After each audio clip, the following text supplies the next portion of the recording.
Watch Who?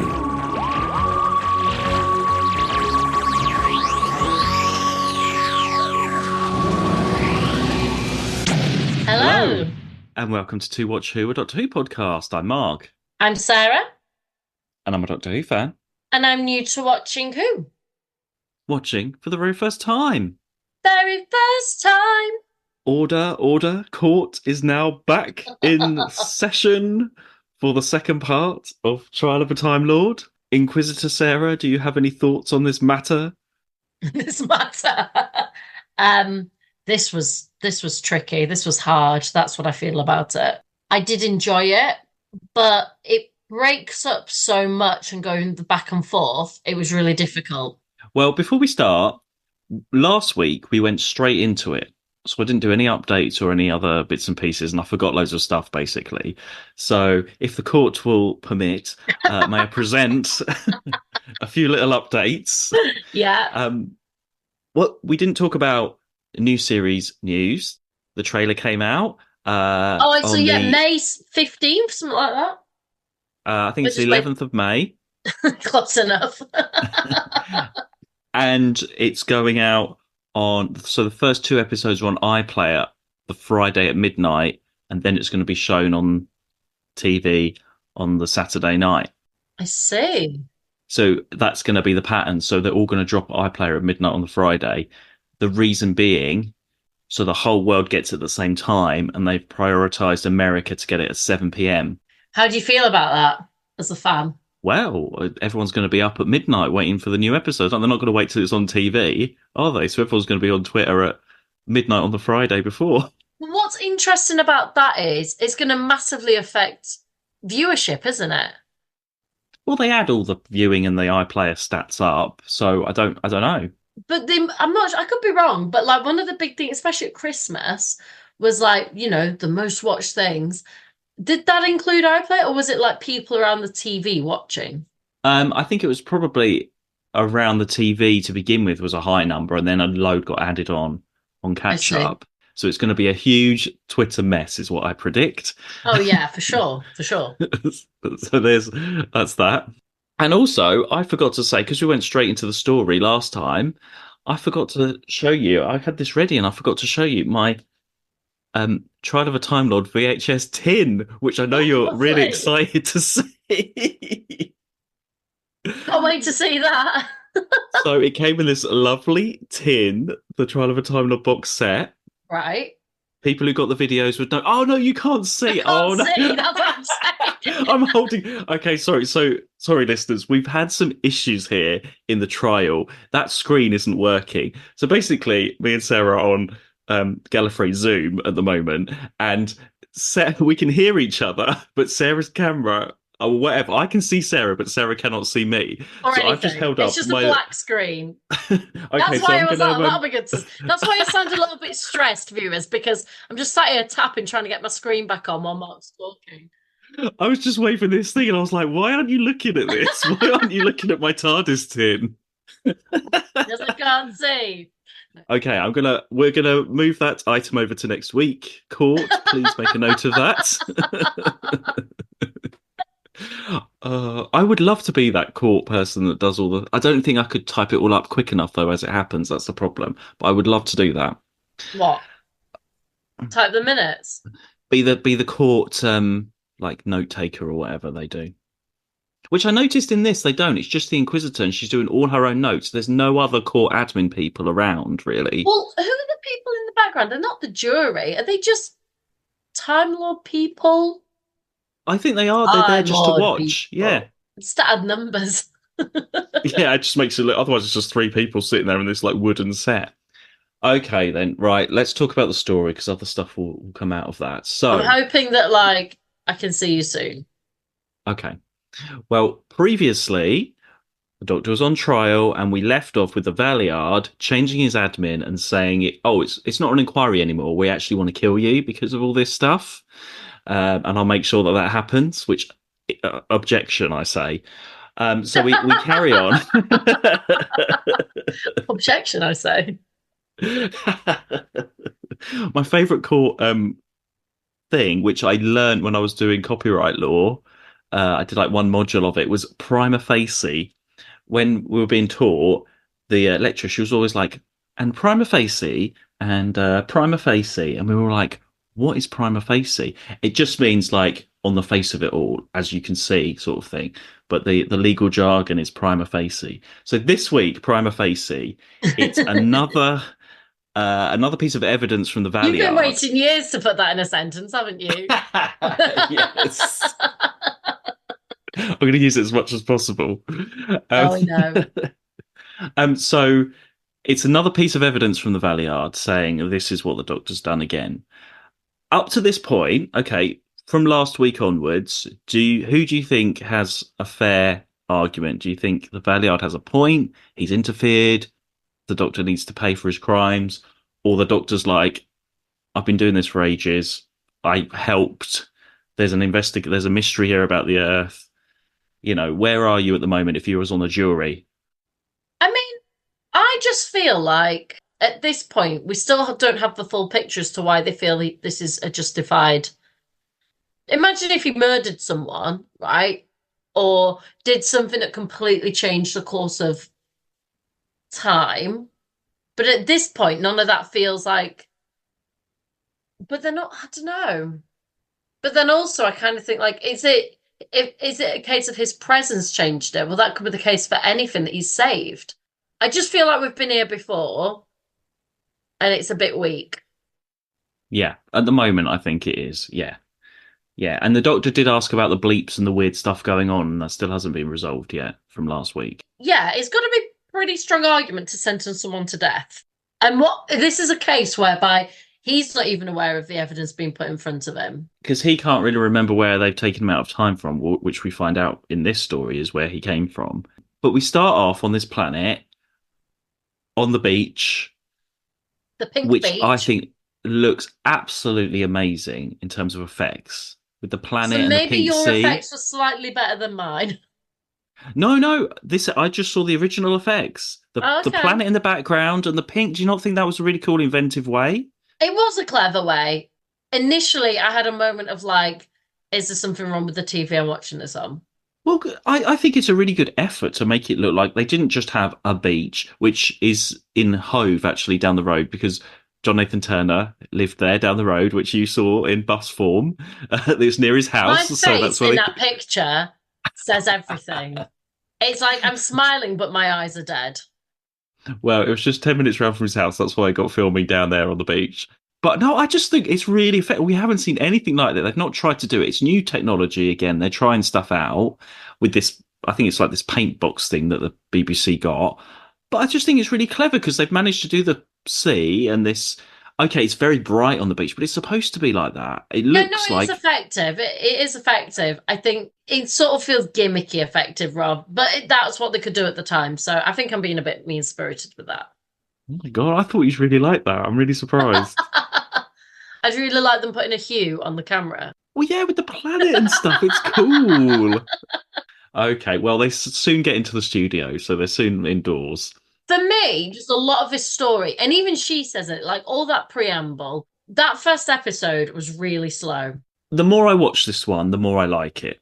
On a first watch, when I was younger, when I got me VHS tin, I didn't like this at all. I didn't really get it. I thought it was boring. I thought there was a lot of confusion in it.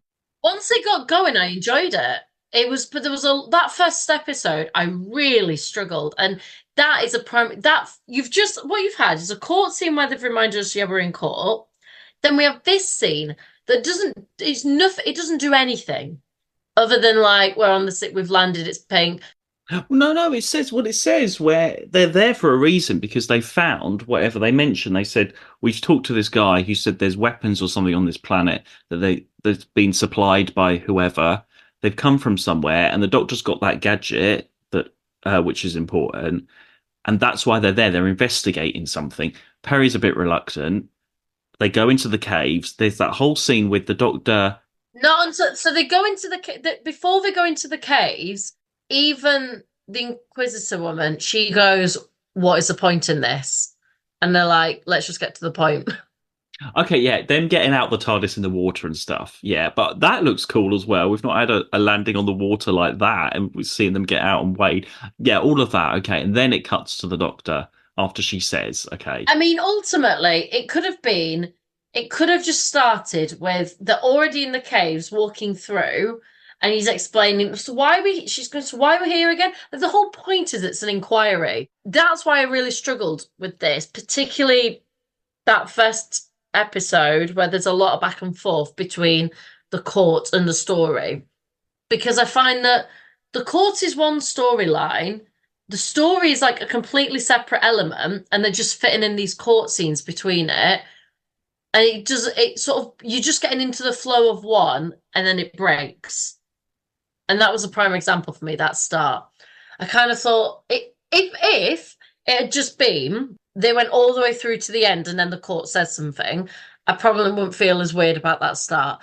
But they've just started it and then we're already back in court and it's broken up again. And the whole point of that court scene is also pointless. So what we've had is two really pointless scenes.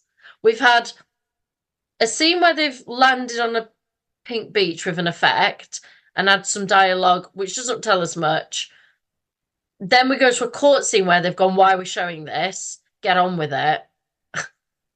Like the two, for me, pretty pointless scenes when actually we've already established a court element. We just want to be getting into it more by this point. We just want to be getting into the story. yeah." Quite a lot of the court scenes are pointless, but there are quite a few in this story which I think are relevant later Yeah, I on when they agree. I start. agree. There are some, like I think the first one's relevant. It reminds us when we start back. And I think some later on when he's talking about what he doesn't remember or he can't remember, also useful. It just breaks up a lot of like the main storyline a lot. Well, the first sort of important scene, I think, is when they go in that and did the Doctor intentionally kill that creature or did the gun accidentally go off? I think that's an interesting scene to show, to go to court and to say, because he says, the Doctor said it went off by accident. Did that happen or not? I think that's quite a good They question. never ever reach a conclusion on that because they try and fry the Doctor's brain. He argues the whole time it was an accident, it was an accident. So I take it that it's an accident, but that's never fully addressed. So the whole point of that court thing would be for him to argue. I think it is an interesting thing to bring up, but it's never conclude. It's almost like, oh, we've got an interesting point coming up. We're going to highlight it. Oh, here's another interesting argument that might fit in with the court.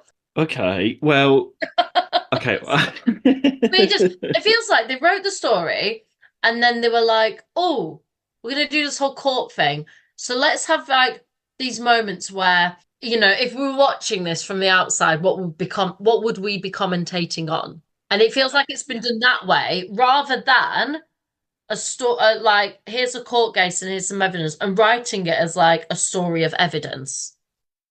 Yeah, I think they had the stories and then they shoehorned all the trial stuff in. Yeah, I think that's exactly what happened. Yeah. Yeah, and that's how it feels, this, especially the start of this one. Well, Syl turns up, so we've Yeah, got that was return. nice. I like Sil. He's a great character.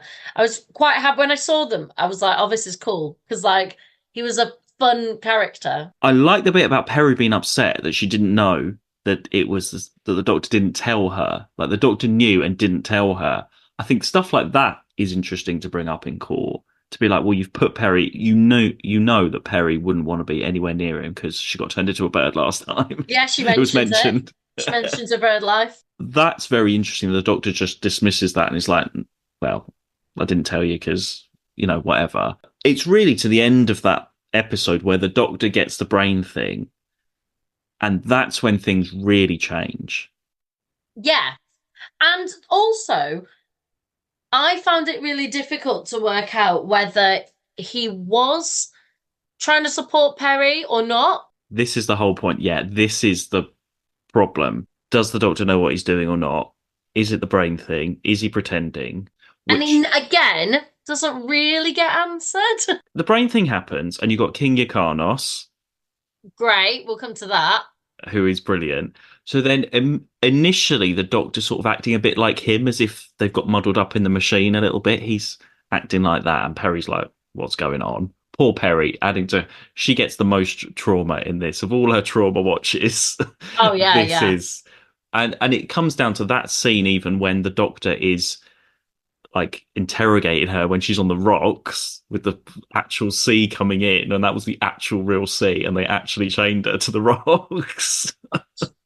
Just some torture. But Colin Baker says as well, when they were filming that scene, he asked the producer, he was like, so is the Doctor like pretending? Is he just being a dick? Is it because of the mind thing? Is it the evidence isn't real? Has the Valiard done something? What is happening? The producer, the script editor, the director were all like, Next question.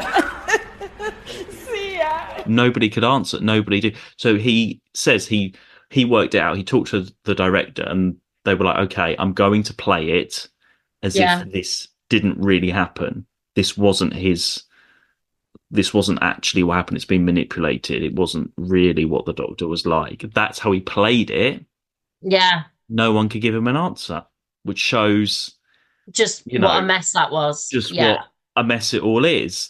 But then also, I think they should have made it clearer because then he's sort of he's being that baddie in episode two a lot, and then later on, because he that's when him and Perry get split up because he gives them away when when that's he doesn't really see Perry after that very much. He gets caught up, and then he's working with Seal, and Yeah. then when later on when he's trying to help them and he lets King Yukanos out and stuff, he's like, "No, I'm your friend. I'm trying to help you."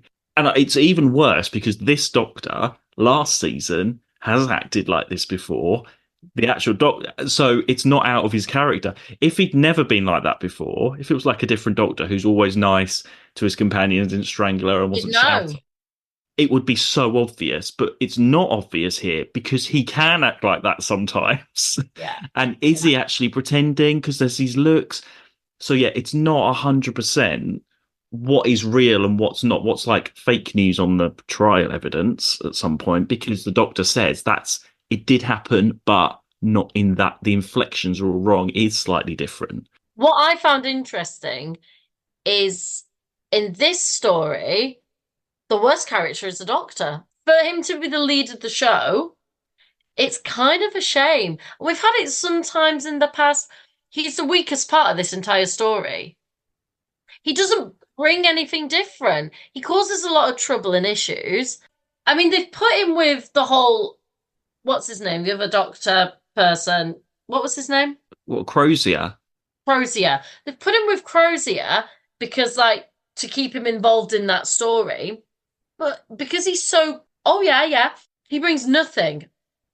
Peri, there's loads in this story. I mean, she like, she's put in danger a lot. She's human in terms of when they see that man that's like, all that. She's got human moments.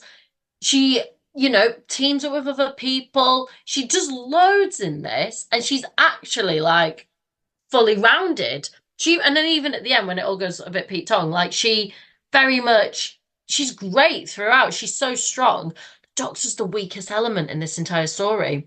If you removed him, the story would continue pretty much. Well. I mean, you sound like the Valiard here, but yeah, I mean, It's true.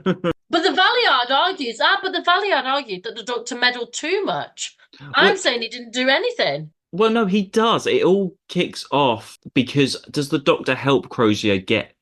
Because the whole problem the Time Lords are worried about, and this is what they do right at the end. So they do interfere at the end that you could take people's minds and put them into other people's, mind warp them, which is going to be like a big thing for the whole universe if he works that out. Does the Doctor sort of help him because he assists Crozier? So if the Doctor wasn't there, Crozier, because he hadn't have managed it at that point, had he?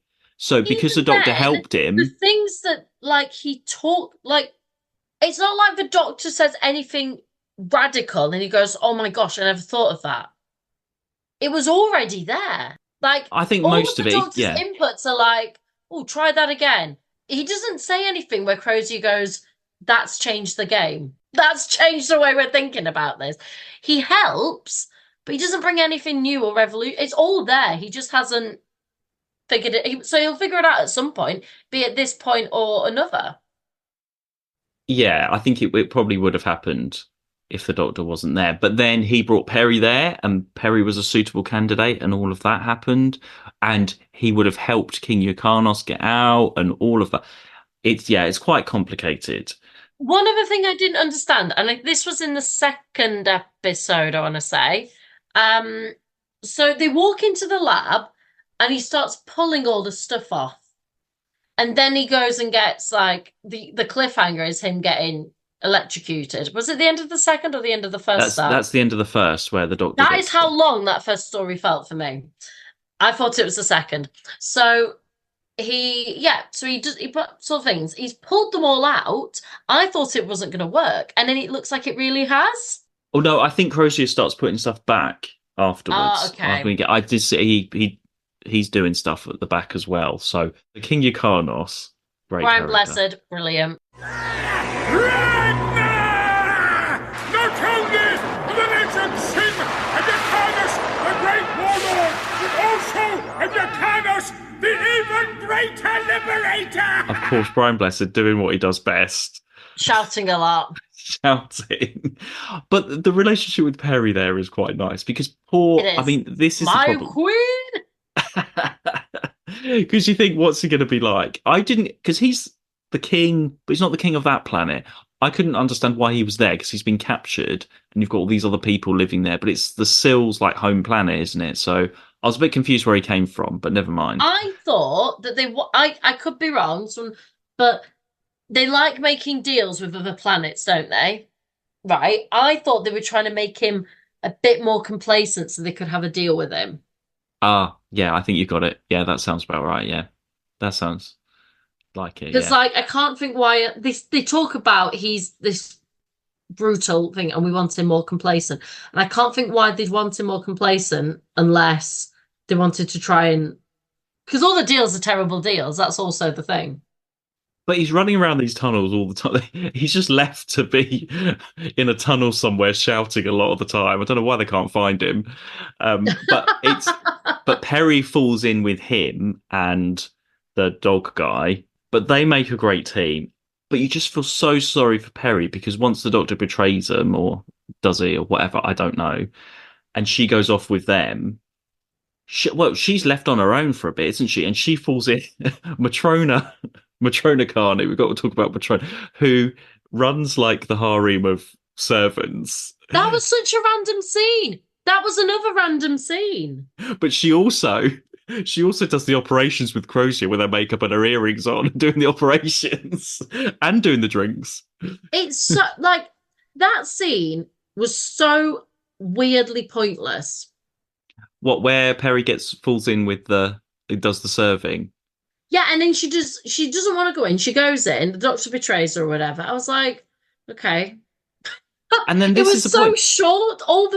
I thought it was going to take us down a whole new path. That lasted like 5 minutes. But then I think it just shows how lost Peri is because she didn't want to be there. Doctor really tricked her into being there. She didn't choose to be there.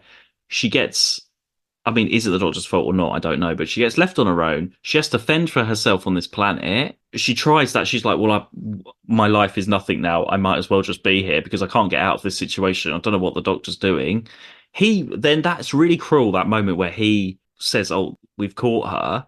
Like, whether that was a Yeah. plan or not, I don't know.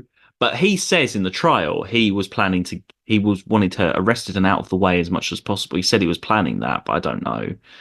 And It then she doesn't make falls any in with sense. you. And he brings up like, oh, what's this? And like the poisons, I don't know. It was very odd. But then when she's with Yrcanos, at least they've got some nice scenes. Yeah. She's like falls in with them. And then, unfortunately, she gets captured. And should we just talk about that now, Peri? What, her bald wig? The body is warm. Wonderful. Legs. Toes. Toes wriggling. Trunk. Neck. Strong. Head free of pain. Like the ultimate trauma of them all. They've all built up to this point every episode to the worst fate. I mean, what did you think of that? What did you think was going to happen? Well, when she got turned into what's his name? I genuinely, I thought, I bet she's relieved she doesn't have to do an American accent anymore. That's genuinely what I thought. She does it really well. Like she completely empowers it, and it's so different to Perry. It's really good. Excellent bowl cap. I just reckon she had so much fun having that. That's what I mean. This story is so much fun for Perry Yeah, it as is. She as gets an a lot to do. actress, not as like as Nicola. What's her name? So much fun. Perry, yes, trauma, but what you get, you're being betrayed, you're finding new things, you're teaming up with other people. Then you get to be the leader wearing a bold cap. I mean, it's the greatest hits of everything she's done so far, isn't it? Like, and what do you think of her outfit actually, clothes watch wise? Her pink. Oh yeah, I mean, I thought it was a bit of a rogue choice with the pink sand. I'm guessing it's so that it all blended in. Well, she stands out in the tunnels, doesn't she? It does, yeah. I mean, but what about her end though? She gets shot by King Ygritte, and that explains why Perry's not in the trial. So, I mean, we don't actually see exactly what happens at the end, do we? Well, it's frozen and he shoots her. They unfreeze so he can go in and shoot her and stop the experiment and Oh, blow it all up. yeah, yeah, fine. So the Time Lords killed Perry. Yeah, and then you get and then that oh of course, because then at the end you get the Doctor running through and then the TARDIS appears and he walks backwards. That was a cool moment. That was a very good moment to show where he came in. Yeah, I like that. And because it doesn't resolve the story, it's all chaos. And, well, the Time Lords had to intervene. So they're sort of being a bit of a hypocrite. There's a lot of them resolved, which I guess is the point. It gets you on to next week. My favorite bits were anything with Syl. Syl was brilliant. And it was Lord Kiv was the other one. He was Yeah, really brilliant. good. Both are brilliant. Any of their scenes were great. They kind of carried it for me as like they carried this. It's really clear story. He's having these intense migraines. He can't continue. Syl, we love Syl as like a character, not as a like it's just a fun baddie. Yes, my lord, and eating his whatever it was, his jelly. Like he's like the stroppy teen, but he's not in charge. They kept me engaged in the storyline. I was just, for me, the storyline was, are they going to be able to do this body transfer? And will Perry and that lot be able to stop them in time? That, for me, was the storyline. Anything the Doctor was doing didn't fuss me or interest me. No, it's just frustrating that you don't really know. The Doctor's not a hero in this at all. And you're like, He's not but anything in but this. it's weird because he's that, whether it's the brain thing or not, it's more uncomfortable to watch him being like this than it was at all any of last season being like a bit of a dick. Oh, for This was sure. like really horrible, and it's like, why would you enjoy wanting to watch this? I know it's part of the, and maybe you had to do extreme to show it for the trial. And this is a great, I mean, the Valiant's done a great example. If he's choosing any adventure, this one is the one to choose, where he's a Yeah, proper yeah. dickhead. He could have just showed the twin dilemma with him strangling Perry. But yeah, I think in the writing, and this is where I have the problem with the script editor, it's like you should know exactly if this is going to be faked evidence or it's really obvious that the brain thing's done that or it's really obvious that he's got a plan. You need to make it really clear for the audience. And I think that is the problem where it's like, we'll just act, he can just act a bit weird here. He can, and oh, poor Colin Baker trying to act as well. He needs to know himself. And if they can't tell him, No. But what I did love in the court scenes, there was a genuine concern and like something that we've not had from this Doctor before of like a real emotional, well, where is she? And like, what happened? Like, and a lot of his moments, especially and when he gets angry about it, of course you would. And like, I did enjoy that. It just broke up so much. Like, I almost feel like what I need is a court case and an episode, and they are separate things that have been tried to be smushed together because some of his best acting with like throughout has been in those court scenes, especially in this one.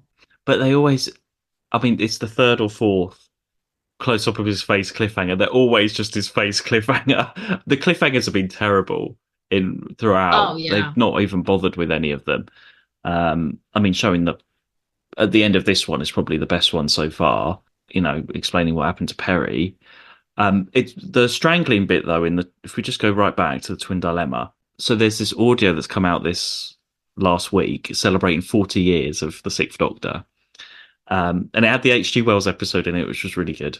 And I mean, this was recorded last year, I think, and there's a great scene in one of these stories, Sixth Doctor and Peri, and it's set sort of just before this, and they have a chat in the middle of the adventure. They have a really good chat about that thing, and she's like, "Should we? You know, we haven't talked about this. We need to talk about this. You know, how you were when you changed, and all this stuff."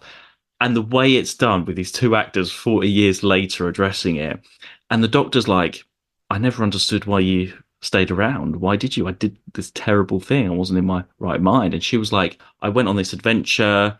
You changed." Nobody has a right to treat you like that. That's what Mom would have said. And I knew she was right. I would have told them exactly the same thing. I would have been banging on their windows and screaming, "Run for the hills, you idiot!" But you didn't. No, I didn't. Because my friend was ill. He was broken in ways that I can't even begin to understand. I quietly decided to myself and screamed back to all those voices giving their loud advice. I am going to stay with him until he's well again. Whether he'd actually get better, I had no idea. And I wanted to be there to help you. And I knew, and they just have this great dialogue. And it's amazing how finally that's all been addressed, their relationship, why she stayed around when he was a dick shouting at her and all that kind of stuff. Yeah. It was just beautifully done. And it's great that those actors can actually finally, 40 years later, address that. And it really does explain why Peri actually stuck around this whole time. Because he's pretty, even without whatever's happened to him, he's pretty, she goes through a lot in all of her time. We've said all the things she's gone through. The end of Peri. Or is it? Are you not convinced? I'm not convinced. Really? Yeah. That's how I feel right okay. now. Okay. I might feel different towards the end, but right now I'm not convinced. It feels too simple. There was no real build-up for it. She's very quickly, it's only like halfway through the fourth episode where they're like, "Oh, actually, she'd be a perfect candidate." They do it. She works up. She's suddenly, of course, she's like transformed, like as if like we've had it before. Something else was, and it worked fine. So she is. And then the Time Lords feel they have to step in, and then it's done. And then it's chaos and she goes. They had to step in because he finally managed to do it. Like it was only sort of a theory, and he's like, "I've managed to just do this transfer without having to do the operation or anything," and it's worked. And Peri was the first example of that. That's why they stepped in. For me, the way that happened, to lose a companion is a massive thing, and the way it was done doesn't make me feel that this is the end of the story. But I could be wrong. Okay. Well, bear in mind all the behind the scenes, and they haven't worked out what's going on a lot as well for this. So, although they've had 18 months. Yeah. Okay. Well, we'll find out, won't we? We'll find out. Well, we're halfway through the season already. We've only got... And I think that's the other thing as well. Like when we lost Adric, thank you. When we lost Adric, it was really emotional, powerful. It had its moment in time. This didn't. It felt quite rushed and and there's a lot happening. So that's why I'm not convinced that this is the end of Peri. Even Katerina got a moment flying in space. Yeah, Katerina got... Well, yeah, I suppose so. This is gruesome, though, for Peri. Yeah, exactly. And like, I feel like if it was actually going to be the end of that character, when that happened, that would have been the end. And we would have had the what? But instead, you get that run out, you get the Doctor, all that happening. But it shows like the situation that this is when the Time Lords took him out of time and put him on trial because all of this dangerous stuff was happening. It heightens the the drama of It it. does. Yeah, it does. But also, It's just got a horrible feeling in this story. I can't really describe it. There's a sort of it feels dangerous and like anything like that could happen. And usually it doesn't, but this time, with this, you feel like it it could. Yeah, does. I yeah. don't know. I just feel it's not a nice one for the Doctor, and it's not that nice to see Perry going through all of this. It's that same feeling we had with the Twin Dilemma, the first story, when we were watching Perry go through all of that with the. It's just this feeling. But it looks great. All that studio stuff, the lighting, the tunnels. I thought it looked really good, the whole story. There's still mysteries. So the tunnels are being involved in stuff. Prima facie, we don't know. And that's the end of this segment. 8 episodes in. 8 episodes in, 8 to go. So you excited to see what happens next? Do you want to know what's going on? What's the name of the next one? Oh, okay. The next one is called Terror of the Vervoids. Oh, okay. I have no idea. I'm trying to think if we've ever met anything called Vervoid before. No, We we haven't, haven't. from your nodding. I think that's another reason why I don't think Perry's dead. If it was the third story, or four, maybe, but not in the second. I just don't believe it, but I could be wrong. I don't know. I genuinely have no idea. There's still a lot of unanswered questions. Yeah, there's it's all that court stuff as well, isn't it? That's not The court stuff's really. difficult because I do like it, but it breaks it up too much. Yeah, it And it's does. all really samey It as is. well. The Yeah, start and ends are very samey. Like, well, you've done this, yeah. that's what it's. The Doctor will object, or the Valiard will reject. One of them will say something. The Inquisitor will be like quiet, and then they'll give each other like some sarky look, like "told you so," and then they'll go back And then into we go it. back to the thing. That's the problem. It's all those close-ups of the Doctor's face, which is just really annoying. But equally, there have been some moments of like genuine that I've enjoyed. It got better and I did enjoy it. I'd probably give it, I mean, I want to say 6.5 out of 10. So I'm going to go with 7, Okay, so higher than which is, last week. yeah, which is a surprise, mainly because of Syl. Yeah, it was really great to see him. That It was was a a good great one. Syl Well, story. it's A the lot of same. fun. It's the same writer that wrote the other Seal one. Yeah. And it's great. Syl's just mainly because of Syl. Syl's my new master right now. Ah, okay. Love a bit of Syl. Love some Seal. Okay. Syl. Well, we'll find out what happens in the Do you next. want to show me your tin now? I can see you again. Oh yeah, the screen's sagacity. I shall show you. Where'd I put it? Oh yeah, Bisbee TARDIS tin, everyone. See that it came in this great Ooh, that tin, is a cool tin.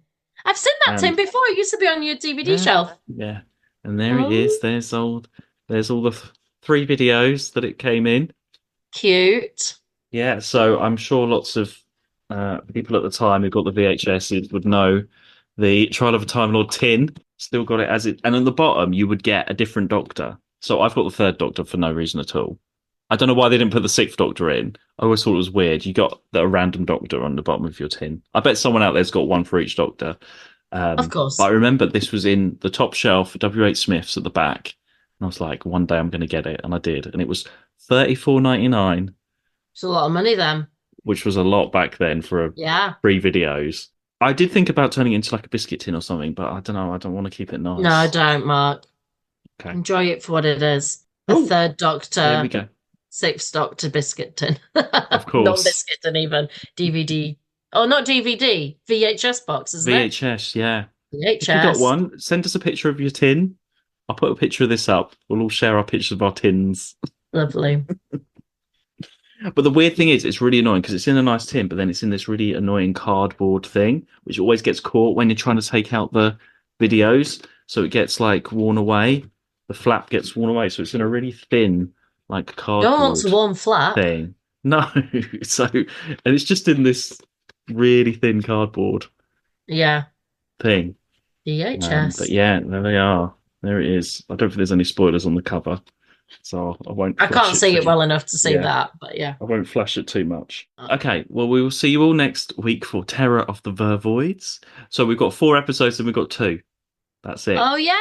Oh, So that's there you nice. go. That's cheered you up. It has cheered me up. I've just been saying that we've got like 8 to go. We don't have 6. Yeah, I've only got six. So, and I probably shouldn't say this, but I guarantee you will like next week's. It's your kind of Okay. story next week. Okay. Well, we'll see. Yep. Okay, we'll see you then. Bye. Where can you find us, Mark? Oh, yes, you can find us on Twitter or Instagram at 2watchwho, and you can support us at buymeacoffee.com/2watchwho. Thank you so much for everyone that has supported us. We haven't done our cake yet, but we will get around to it at some We will point. get to it. It's been a busy few weeks. Yeah, we haven't had a chance yet, but we will. So see you soon. Bye. To watch who?